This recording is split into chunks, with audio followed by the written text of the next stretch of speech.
Good evening. सो हम लोग इस वीडियो में पढ़ेंगे management of ascites due to portal hypertension. ठीक है। सो अगर पोर्टल हाइपरटेंशन की वजह से असाइटिस हुआ तो हम लोग उसको कैसे मैनेज करते हैं। तो हम लोग 3 केस लेके चल रहे हैं। सबसे पहला है कि स्मॉल अमाउंट ऑफ असाइटिस हुआ है, सेकंड है कि मॉडरेट अमाउंट ऑफ असाइटिस हुआ है, तीसरा है कि लार्ज अमाउंट ऑफ असाइटिस हुआ है। सो हम लोग सबसे पहले बात करते हैं कि स्मॉल अमाउंट ऑफ असाइटिस है तो क्या करेंगे। तो हम लोग बस पेशेंट को बोलते हैं कि उसे अपनी डाइट में सोडियम को कम करना है। ठीक है। सो हम लोग बस डाइटरी सोडियम रिस्ट्रिक्शन उस पेशेंट को बोलते हैं और उसे कहते हैं कि आपको लगभग सिर्फ 2 ग्राम पर डे सोडियम अपनी डाइट में लेना है, उससे ज़्यादा नहीं लेना है। ऐसा क्यों करते हैं? क्योंकि हमें मालूम है कि जो असाइटिस का one of the main cause होता है वो होता है रास का एक्टिवेशन हो जाता है ड्यूरिंग पोर्टल हाइपरटेंशन के लेट स्टेजेस में, और उस रास के एक्टिवेशन की वजह से बॉडी में सोडियम और वाटर का रिटेंशन होता है और उसकी वजह से क्या हो जाता है, असाइटिस हो जाता है। तो इसीलिए हम लोग सोडियम को क्या करते हैं, रिस्ट्रिक्ट करते हैं अगर स्मॉल अमाउंट ऑफ असाइटिस है तो। ये हो गया। अब अगर मॉडरेट अमाउंट ऑफ असाइटिस है तो हम लोग स्टार्ट करते हैं डायूरेटिक्स। कौन सा? स्पाइरोनोलैक्टोन। डोज कितनी है? 100 मिलीग्राम पर डे, और इस डोज को हम लोग मैक्सिमम इंक्रीज कर सकते हैं 400 मिलीग्राम पर डे तक। ठीक है। अगर मॉडरेट है तो स्टार्ट करेंगे डायूरेटिक। कौन सा? स्पाइरोनोलैक्टोन। डोज, लोडिंग डोज कितनी है? 100 mg पर डे। इंक्रीज कितना कर सकते हैं? मैक्सिमम 400 मिलीग्राम पर डे तक इसको इंक्रीज कर सकते हैं। लेकिन मान लो किसी पेशेंट के मॉडरेट असाइटिस है, साथ में पेरिफेरल एडेमा भी है, तो अगर पेरिफेरल एडेमा साथ में तो हम लोग स्पाइरोनोलैक्टोन तो देते हैं, साथ में ऐड कर देते हैं फ्यूरोसेमाइड। इसकी डोज कितनी होती है? 40 मिलीग्राम पर डे। ठीक। और हम लोग जो मैक्सिमम डोज जो इनकी यूज कर सकते हैं वो स्पाइरोनोलैक्टोन की 400 मिलीग्राम पर डे और फ्यूरोसेमाइड की 160 मिलीग्राम पर डे, मतलब लोडिंग डोज का 4 टाइम्स तक इस्तेमाल कर सकते हैं मैक्सिमम डोज इनकी। ठीक है। तो हमने पढ़ लिया स्मॉल में क्या करेंगे, सोडियम रिस्ट्रिक्शन। मॉडरेट में क्या करेंगे, अगर पेरिफेरल एडेमा नहीं है तो सिर्फ स्पाइरोनोलैक्टोन 100 mg पर डे, अगर पेरिफेरल एडेमा है तो ऐड कर देंगे फ्यूरोसेमाइड 40 mg पर डे, और साथ में स्पाइरोनोलैक्टोन तो चलेगी। ठीक है। अब आते हैं रिफ्रैक्टरी असाइटिस पे।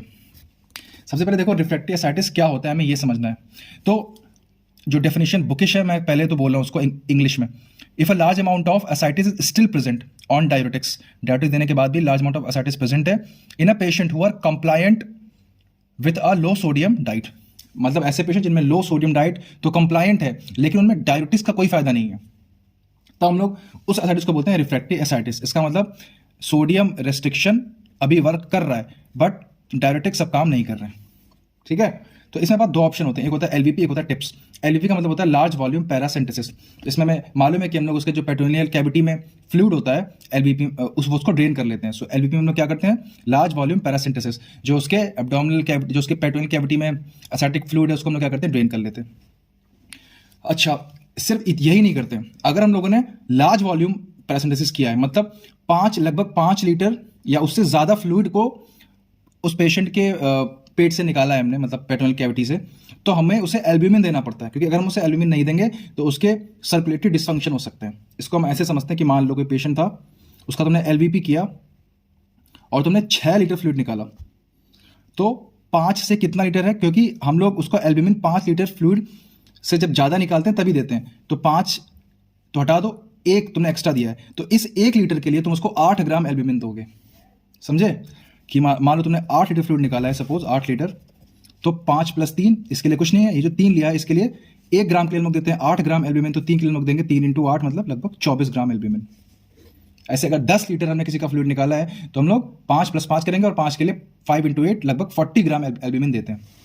और एल्ब्यूमिन क्यों देते हैं? ताकि उसके सर्कुलेटरी डिसफंक्शन ना हो। ठीक, ये होता है हमारा एलवीपी, लार्ज वॉल्यूम पैरासिंथेसिस।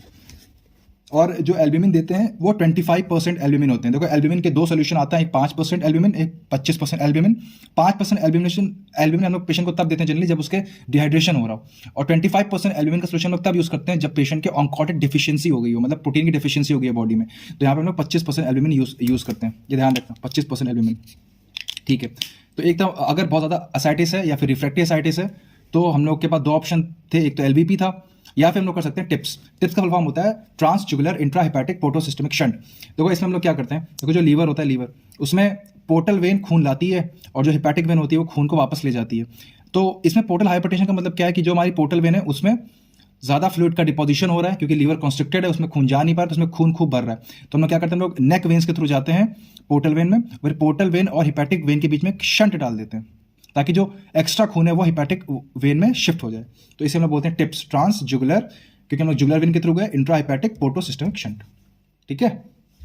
देखो टिप्स एक इफेक्टिव तरीका होता है असाइटिस को मैनेज करने का, बट वो सर्वाइवल को नहीं बढ़ाता है।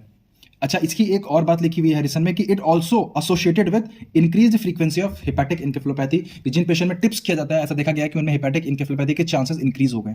ठीक, तो हमें केयरफुली कंसीडर करना चाहिए कि हमें कहाँ पे टिप्स का इस्तेमाल करना है और कहाँ पे नहीं करना है। ठीक, तो ये ओवरऑल मैनेजमेंट था। तो अगर स्मॉल अमाउंट है सोडियम रिस्ट्रिक्शन, मॉडरेट अमाउंट है, पेरिफेरल एडेमा नहीं है तो स्पाइनोलेक्टोन, पेरिफेरल एडेमा है तो स्पाइनोलेक्टोन प्लस फ्यूरोसेमाइड। और अगर लार्ज वॉल्यूम असाइटिस है या फिर हम लोग बोलते हैं जिससे रिफ्रैक्टिव असाइटिस, तो हम लोग क्या तो करेंगे टिप्स, या तो हम लोग क्या करते हैं LVP, लार्ज वॉल्यूम पैरासिंथेसिस। ठीक है, अब 2-3 इंपॉर्टेंट बातें जो लिखी हुई हैं बुक में जो आपको पता हो तो अच्छा है। उसमें यह है कि अगर किसी पेशेंट के सिरोसिस और एसाइटिस दोनों है तो हमें अवॉइड करना चाहिए उसमें अमाइनोग्लाइकोसाइड्स को और इंसेट्स को, क्योंकि ये रीनल फेलियर का रिस्क बढ़ा देते हैं उस पेशेंट में। ठीक है, तो अगर किसी के सिरोसिस भी है, एसाइटिस भी है, तो उसमें हम लोग अवॉइड करते हैं अमाइनोग्लाइकोसाइड्स और इंसेट्स। अगर आपको किसी पेशेंट में एस इनहिबिटर्स या फिर एंजियोटेंसिन रिसेप्टर ब्लॉकर्स यूज करना है तो कर सकते हैं, बट हमें उसके ब्लड प्रेशर पे और KFT को हर वक्त मॉनिटर करना रहेगा कि उसकी किडनी सही काम कर रही है, उसका BP कंट्रोल में है। ठीक है, और लास्ट है कि देखो हम लोग कुछ भी कर लें, जो जिस पेशेंट के सिरोसिस डेवलप हो जाता है ना, मतलब सॉरी, जिस पेशेंट के सिरोसिस में असाइटिस डेवलप हो जाता है, तो ऐसा देखा गया है कि मोर देन 50% पेशेंट का लाइफ स्पैन सिर्फ 2 साल का रहता है। ठीक है, तो अगर हमें कोई परमानेंट तरीका ढूंढना है उनको बचाने का तो वो एक ही होता है, वो होता है liver transplant. So more than 50% have survival rates of 2 years after onset of ascites. So liver transplantation is last option. ठीक है, थैंक यू। ये हो गया हम लोग को ट्रीटमेंट ascites का। बाय।